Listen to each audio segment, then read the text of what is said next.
Happiness is beautiful. It's a kind of reality. Happiness is the highest good. Happiness is free. So let's be so very happy. Yeah, let's be so very happy. Yeah, let's be so very happy.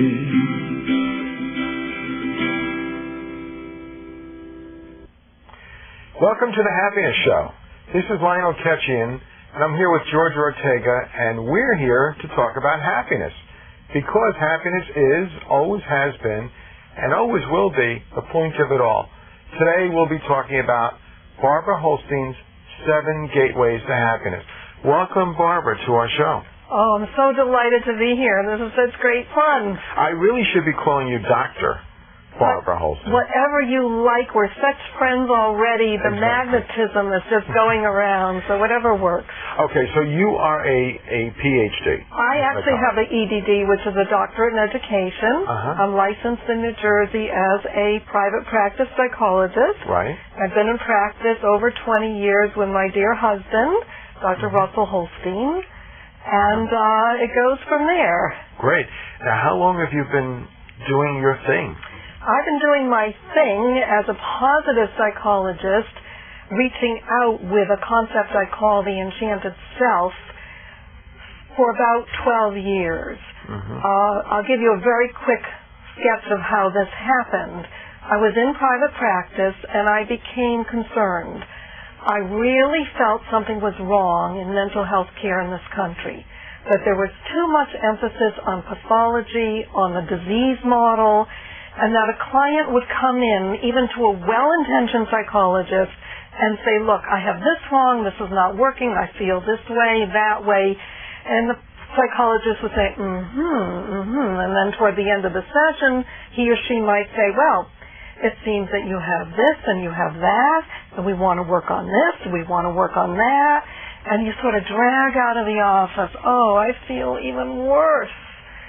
And I felt there's something wrong. There's just something wrong in this nut to crack. It doesn't feel right. And so intuitively I went out and I researched women who were not in my practice. I started asking them all sorts of questions. When do you feel bad? When do you feel good? When do you feel down because someone's criticized you? And I learned a lot about women.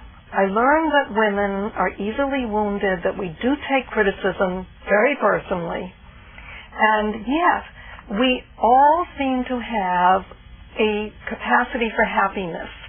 The trouble was the capacity for happiness was underestimated and tossed aside even by the women I interviewed. I had to frame it, help them stay on the topic. Oh, you love to ski, tell me more about it. You know, they weren't necessarily clear because there's almost this sort of dismissive attitude that's been built into our culture. Don't look too happy, don't be too happy, let's get going, do your routine, whatever it is. So I gave it a label. I started to call it the enchanted self. I felt that we needed a conceptual label of when we feel whole, integrated, feeling good, not perfect. It doesn't mean our lives are perfect, but we're working internally and externally with our worlds in a way that creates a sense of well-being, that old-fashioned sense of well-being. I feel good today. I'm comfortable with myself. So this is when the Enchanted Self started. The first book, The Enchanted Self, A Positive Therapy, came out about 7 or 8 years ago now as an academic book, but also for interested readers who have had therapy and have a little sophistication about the mental health field. And interestingly enough, and I take some pride in this, also a little frustration, it came out before the term positive psychology was even being used. My title is The Enchanted Self, A Positive Therapy. And I was working, like how someone will invent the telephone and then you hear someone else invented it. Yeah, well, Barbara, that's something we make clear a lot of times. For example, positive psychology began in 1998, whereas happiness research began in the 60s. The first happiness increase experiment was in 1977. So there's a whole body of literature that precedes what we know as positive psychology. Exactly. But there's also those people who came to terms with looking at the flaws and trying to make the correction as psychologists that even were before the threshold of the terminology. I happen to be one of them. But positive psychology as a term, and it basically in its goodwill intent, works well for me. So I decided that I fit very well in the category since I work with people's optimism, their courage, their hopes, their lost dreams, bringing them back to life. And indeed, I join the crowd. I'm a positive psychologist. And you're a happiness coach. Yes, There's another I'm example. a happiness coach.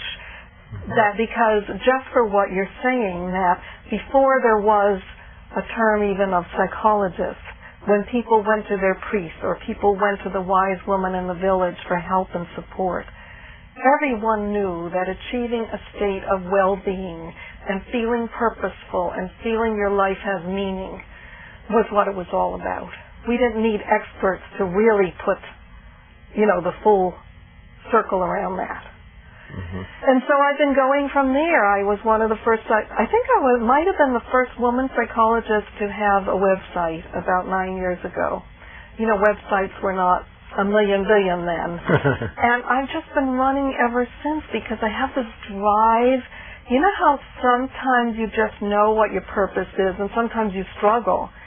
Well, when I invented that term, the enchanted self, like the same day I kind of knew for the rest of my life, this is my work and my passion, that I have a way of presenting mental health within a positive framework, and I'm doing it. So books keep pouring out, and my latest little book, Delight, which is a woman's journey, really mine, back to being Jewish. Now, how does that fit?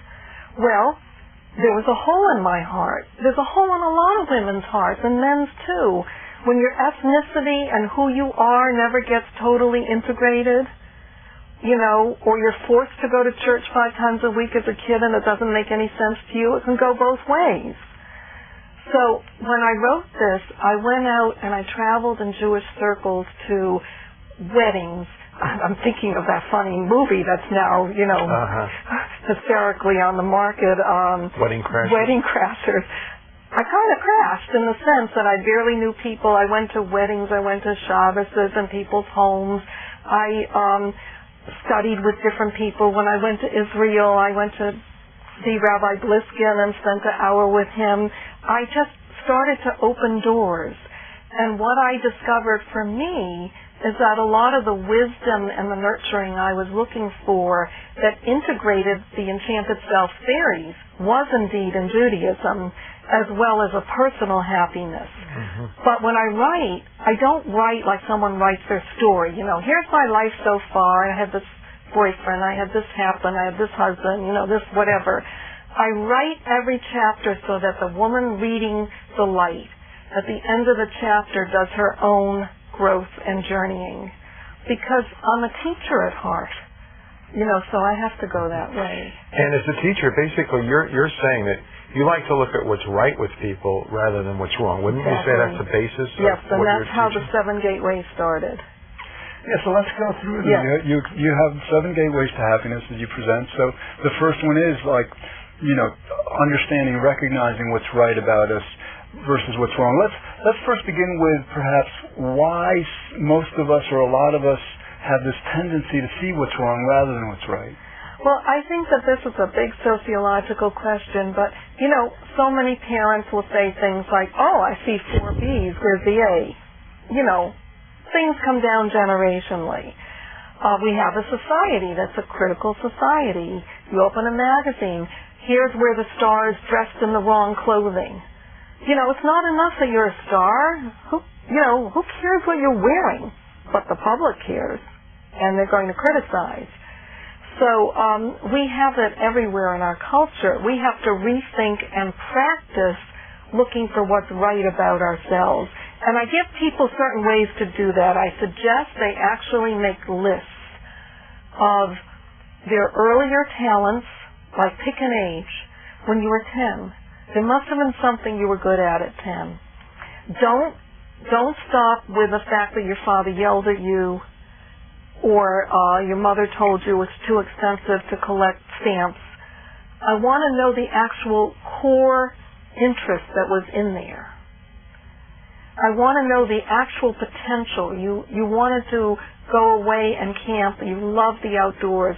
Your parents were afraid you'd always be sick, so you didn't even get to be a Boy Scout or a Girl Scout.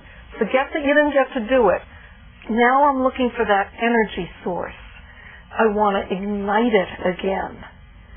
And when I work with people and they get to their own energy sources and then we move it forward and we start recreating it or reinventing it, the energy released is like fusion, or it's incredible because it's your energy, you know. So that's what the first gateway is all about, helping people train to do that type of release of their own positive energy. Would you say that part of this might be explained as giving people approval to be happy? I think that that's true, that our society kind of gives a subtle message. It's complicated. Some of the message is a superstitious message. If you look happy or you say you're happy, the sky will fall tomorrow. Well, if not now, you know. And some of it is guilt and all sorts of things. Yes, I give approval as a psychologist. You are entitled to be happy, which is exactly what Dr. Bliskin teaches. You know, it's the same core message that we are here to live lives of meaning and good deeds. How can we do that if we don't become happy? I know. I just want to add that in reading Rabbi Pliskin's book, Gateway to Happiness, when I read a particular chapter called Seeking Approval, he really elevated my being by releasing me and giving me the freedom to not only seek approval, but to no longer need approval in any terms whatsoever. And when I finally realized that if happiness is as important as it is, and you give it to yourself, you've really given yourself, in a sense, everything you really need. So you no longer need the approval, because even if you got approval, it would never be enough. It would just be a trap. Right. If you understand that the very mechanisms of life, whether you believe in God or even from a scientific point of view, if you just want to stick with the neurons, that we are built in such a way that we do everything we need to do in life better when that internal state is capable of being happy. And I'm sure you found that in your research. Biologically, yeah. I mean, we're like hedonic creatures. Yeah. We seek pleasure, we avoid pain. That's our most fundamental, strongest motivation. For good reason. I mean, we're set up that way. Exactly. It's productive. It's like when we're happier, and this is like founded in a whole body of research that as we become happier, we become more productive. We earn more money. Our relationships improve. There are so many benefits to our happiness. Right. And practice. People will say to me, well, gee, that kind of sounds kind of hard. You've taught me all these gateways. That's kind of hard. And I'll say, well, isn't it kind of hard to feel miserable? Did you ever notice how lousy you feel when you feel miserable? You're dragging around, you can hardly do your chores, you drop everything, you forget where you left your glasses. Is that pleasant? No. Do you think, sometimes I've asked myself, how could people be unhappy now that I've been living a life of happiness? Do you think that part of being unhappy is being unconscious? Not aware? Are you saying that, like, being numbed down, almost hypnotized by our world? That's certainly a part of it? It's part of it. It's part of it. Well, I've heard statements to the effect that only a conscious person could be happy. In other words, it takes a certain amount of consciousness. It takes work. Yeah. And I'll tell you the next gateway is real. Okay. That's a very good one. That's really good. And it ties into the second gateway of finding a story and line in your life, making yourself your own hero or heroine. We all need to feel that our life has purpose and that, God forbid, the divorce or the illness or the lost child or whatever it was not for naught. We need to build a story where we are the hero or the heroine, where we've learned certain things, we've grown, we met certain people, we gave others certain opportunities. And I find that, again, our culture, because we're a cosmetic culture tied into the rich and famous, you know, the ordinary person who sustained a divorce and has a learning disabled kid and schleps around with 2 jobs and whatever, she says, what story? You know, I'm barely surviving. But if you start to help her understand that she's almost like a queen within a small dynasty of running errands, getting her kids places on time, cooking a decent supper for her family, trying to re-engage socially, maybe taking care of an aging parent, taking care of the dog that the kids wanted and who takes care of it, you know, whatever it is, that her life indeed, it has fabric, and it's beginning to show a design. So in your practice, then you encourage your clients to then rephrase their story, to re-express it, not from the problems, not from the deficiencies, from the ways where they're not doing as well as they could, but from how they're actually succeeding. Absolutely, and how they want to succeed. Right. And that ties into the third gateway, because we do have a problem, again, in our society, that people don't know how to meet their needs and how to succeed. Again, if you can't make it to college, or you get crushed in your first job, or whatever happens, you're married with 2 babies, you don't make it past junior college 1 semester, whatever it is, then we go into this like paralysis. I don't know how to do that. And this won't work, or that won't work, and this won't work. And to help people understand, there's a method to succeeding, and there's a method to getting your needs met. For a woman asking for a raise where she works in the public library, it may not be going in and crying to the director and looking pathetic, even though that worked with Daddy maybe 28 years ago. It may mean getting some statistics of what current salaries are for librarians and being a mensch and sitting down with some numbers and asking for a fair shot at, you know, being paid in contemporary wages. Well, you know, sometimes, like, we bring this up a lot. You know, there are a lot of things we want. Sometimes we want more money. We want a better position, a certain kind of a job and all. But, you know, according to the research, according to the 40 years of research, making more money above the poverty line, success, advanced degrees, all these things we tend to want generally don't end up making us happier. So do you also kind of like try to tune in your clients to the fact that, you know, while you're trying to achieve what you want, you should be trying to... Well, you just leaped to my next gateway. Great. Wow, you're so good. Okay, because we have to go ahead to replenishment and happiness on a daily basis and not running on empty. If you think you're going to go to graduate school and work night and day, also being a gas attendant and checkout girl or whatever, and then you think you're going to flower, you have a mistake. You know, all of this has to be balanced with daily replenishment and what makes you happy. What gives you some peace of mind, a sense of well-being?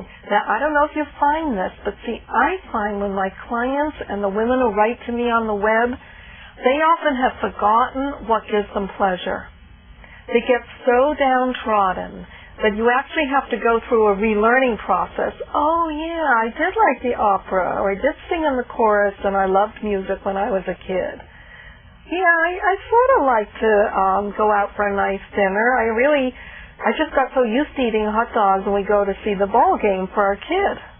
You know, it's, again, that sort of hypnotic thing that takes over people. So I work a lot on giving people permission to find their pleasures again. And I'm glad you mentioned that it was a daily thing. Daily. It's probably even more than daily, but Yes, certainly I agree. daily. I agree. I think it almost needs to be in every choice you make. Yes, when I was driving up here, I had this wonderful reverie. I was thinking about this house that I don't have, and I was furbishing it, you know, with beautiful wood floors and windows with open to the breeze and no allergy stuff, and, you know, windows just with gorgeous light curtains, and this kitchen that was so equipped. I actually was like almost reaching a sort of elation state. Lasted about 15, 20 minutes, and then it didn't have the same life to it anymore, so I put on the radio. But see, that's practice. Now to the last 3 gateways briefly. The 5th gateway is not isolating, finding the right groups. This is a real tough one because it's fun, but it's tough. Because we do, particularly women, if we're not feeling happy, we'll withdraw. Now, I think men may have other habits, more like road rage and some other stuff that happens, but women, we tend to withdraw, so we don't make a phone call when we should make a phone call to get in touch with someone. We need the right communities. If you're in the wrong place, and of course AA teaches this brilliantly, when you need to grow and change, you can't expect the wrong people to be right for you. So as we become more equipped to have states of happiness, we have to also have the right communities, whatever that means. It doesn't mean you have to get rid of people in your life. A community might be an online group you share with. It might be a book you're reading. Happiness Club? Okay, see, that's the perfect thing, like the Happiness Club. Absolutely. Some way that reinforces what you're doing. Is that the reason we used to have many, many, many more women than men, but now the men are really catching up? More women in what? In the Happiness Club. For 5.5 years in the beginning, it was just women. And now there's more men. Oh, and they're pretty knowledgeable now. Wow. So they're learning from the women. Catching on, yeah. I like that. I like that. I don't want because we're actually amazingly running out of time. I want to keep you on track with the gateways because I find them fascinating. The 6th gateway is mentoring and being mentored. We tend to not recognize the amount of wisdom we have stored inside of ourselves. And we tend to think that a mentor or going for help, you have to find some person you're going to pay $100 an hour to or whatever. A tree could be a mentor. If you just sit by that tree and watch at some natural level how it is able to be there and just solid and whatever. A neighbor may be a mentor if you watch them walking their dog and how they pace themselves. Yes, there are great, brilliant minds that are mentors also. You may have the capacity to mentor. It may be a child down the street. It may be a girlfriend or a wife, a husband, a friend. And releasing again that energy. What can you offer? Which leads me to the last, and of course... May I interrupt for a moment? I just want to add and throw in one point. Amazingly, George and I really were talking about the mentoring part of the gateway you're talking about. All of a sudden, we had a profound, with George's help, a lot of times we get together, but we came up with one more need in either a happiness club or as a group, and that was a sponsor or a partner or even a friend, and we were starting to think in terms of mentoring or getting people together to support one another in happiness. And you raised that as a gateway, which I find amazing because we were just talking about this very thing. It's critical. I'm delighted you're working on that, and I like to stay close to it. The idea also is a lot of times, these partnerships, these relationships are very, very productive, but sometimes they have to be organized. They have to be structured into our lives. That's That's the benefit of doing that, having it as a part that's like mandated, that's kind of like, Well, AA couldn't exist without their we were talking about that very thing specifically, and I find it amazing you bring it up as your gateway. Yes, so carry on. And then the 7th gateway, which is the all-purpose gateway, and again ties into really all the major religions of the world, all the great spiritual thoughts, is that if in doubt, and when you feel lousy, and when you feel good, can you still do something good? Can you do a good deed? Can you be kind? Can you at least say that your life has purpose and meaning at this moment, because instead of shoving someone, maybe you let them get in front of you. You were nice to someone, you gave them a smile that perked up their day. Nothing is ever guaranteed that because you smiled at someone that you're now happy. Although the research does support the more often we smile and give out, the more we feel all the good neurons clicking off and stuff inside ourselves, and we do feel very much better. But I have this notion of the universe that, that you may give to someone and someone else will give to you 10 years later. What difference does it make? As long as the energy gets released. And also, a lot of times it's we give to others, but a lot of times, especially when we're not feeling as good as we feel we should, it is a very good thing to be good to ourselves. Our first priority at that point very often should be to get ourselves to the point where we're feeling good enough to really contribute. Right. Oh, I wanted to show, this is why I wore this necklace. I knew I wore it for a reason. This necklace, I don't know, I think she's getting it. A gal wrote to me through my website, enchantedself.com, and she lives in South Africa, and my stuff inspired her to go back and complete some care for herself that she needed to do, to take care of herself first. And in the process of going back for that, she got the courage to start back on her crafts, which involved partly beading, and so she sent me this necklace. So beautiful. It was really a full circle. I noticed that you just said to take care of herself first. And we just had a meeting at the Happiness Club this past Thursday, and one of the things we were talking about is happiness is a decision. And I said, you have to make happiness come first. You have to make yourself come first. And I gave the illustration that if you're in an airplane and there's a disaster and the airbags fall, what do they tell you? What do they direct you to do? Put the airbag on yourself first, then put it on your child. Why is that? Because if you're not maintaining a balance within yourself, you're no good to anyone, including yourself. Exactly. I teach this all the time. Women are very depleted and very often literally running on empty, because they are so concerned to keep their children well and stuff like that. This is great that you're doing this. We're actually out of time. We have 2 seconds for you to give your website. Absolutely. www.enchantedself.com. That's one word, Enchanted Self. I have a free email newsletter sign-up, classes, and I do have an 877 number, 877-B, the letter B as in boy, Joyful, Joyful, and I would love to hear from you. Thank you, Dr. Barbara Holstein. Well, that's all we have time for today. Tune in next time. Bye-bye. Happiness is powerful. It's our underlying need. Happiness is why we live each day. Happiness is the saloon. So let's be so very happy. Yeah, let's be so very happy. Yeah, let's be so very happy.